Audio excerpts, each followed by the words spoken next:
പോലീസിനെ കണ്ട് ഇന്നെ ഇറക്കി കിട്ടു. നമ്മളെ ഇവിടെ ഒന്നും ആരും ചെയ്യില്ല. ഇപ്പൊ ചിരണാണ്. ഇപ്പൊ നമ്മള് ചിരന്റെ നാട്ടിലാണ്. അടിമലത്തറ. ഇതാണ് അടിമലത്തറ. ഇപ്പോ ഒരു സ്ഥലത്ത് പോവാണ്. അടിപൊളി ഗ്രൗണ്ട് ഒക്കെ ഇവിടെ ഉണ്ട്. നല്ല അടിപൊളി സ്ഥലം. പക്ഷെ ഞങ്ങൾ വന്നപ്പോ ലേറ്റ് ആയി. അതാണ് ഉണ്ടായത്.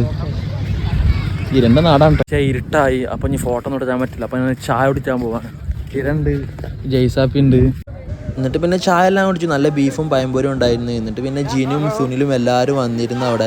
അപ്പോത്തിന് പിന്നെ അവിടെ ഇരിക്കുമ്പോൾ നല്ല മഴ പെയ്തു. നല്ല മഴ പറഞ്ഞാൽ നല്ല മഴ. എന്നിട്ട് അവിടെ ഒരു കടയിൽ കയറില്ലായിരുന്നു. പിന്നെ അവിടുന്ന് പിന്നെയും ചോളെല്ലാം തിന്നു. പിന്നെ ജിനുവിന് ഇഞ്ചുറിയാണ്. ഏഞ്ചലെല്ലാം പോയി ചെടുത്താണ്. പിന്നെ അവിടെ കുറച്ചിട്ട് വർത്താനെല്ലാം പറഞ്ഞു. എന്നിട്ട് അങ്ങനെ തിരിച്ചിഞ്ഞ് പോകണം ഞങ്ങൾക്ക്. പിന്നെ കിരണ ആദ്യം അവിടെ ആക്കി കൊടുത്തു. പിന്നെ പോണ വയലിൽ നല്ലൊരു പള്ളി ചർച്ചെല്ലാം ഉണ്ടായി. അപ്പം ഇന്നത്തെ വീഡിയോ എത്ര ഉള്ളൂ. അപ്പോൾ ഓക്കെ, ശരി, ബൈ.